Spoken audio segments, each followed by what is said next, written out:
Hey guys, welcome back to my startup story about the golf room and where it all came from. So we talked about in the previous episode about hey, a little bit of my playing career and how I was on this quest to find a stock shot. And when I started playing professional golf, after playing junior golf, college golf, now into professional golf, I go, I think I found it. I got the stock shot.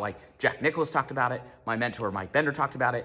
This is it. I got the formula to what I need to do. So now I'm going out and playing. And I'm playing professional golf. Leslie and I are traveling around. She's caddying for me. She does not play golf, but she was an amazing caddy because she'd go, Kyle, get your head out of your butt and just play golf and blah, blah, blah, blah. And she was awesome. It was one of the best times of my life.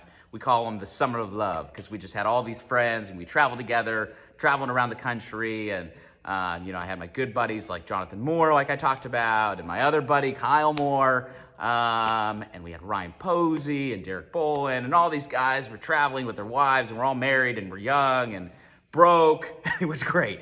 So I'm sitting here playing, and we're playing in 2014. I played 40 weeks that year in 20 countries with now Leslie and I have 2 kids. We now have 3 kids that are we have an oldest boy and then 2 young girls. And our oldest boy, just to kind of put this in perspective, he was born June 9th and we hit the road June 27th or 25th.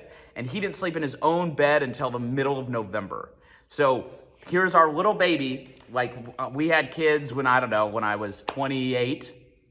And we're traveling around the country as young parents, 6 months on the road with our baby, right? So that was in 2013. So now we kind of go into 2014 and 15 and we're traveling. Or now Leslie's got to kind of stay home in 2015 because she's like, hey, listen, in 2014 she can go, I don't want to travel anymore with a kid, which I completely understand.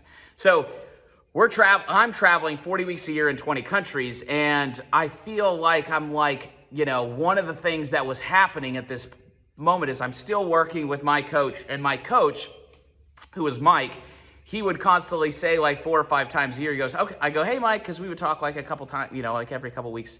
And a lot of times I'd be like, hey, what's going on? What are you doing? He's like, I'm going up to Sea Island. I go, I'm going up to Sea Island to work with Zach Johnson, And Zach was Zach Johnson, and he's been working with him since birth.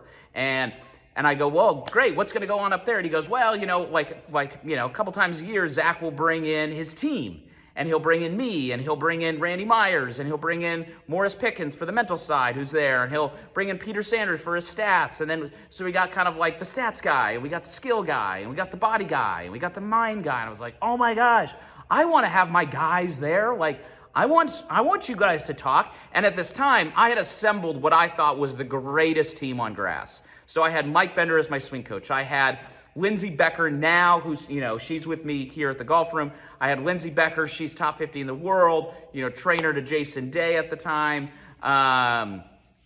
So she's doing my mental side. I'm working with Stan Utley on putting, another top 10 coach. I'm working with James Seek for my short game, and I'm working with Pia Nielsen and Lynn Marriott from Vision 54 for the mental side. So I'm like, man, I want to get you guys all on the same page, but I can't because you got to come to Arizona, and I'm broke, and I can't pay you.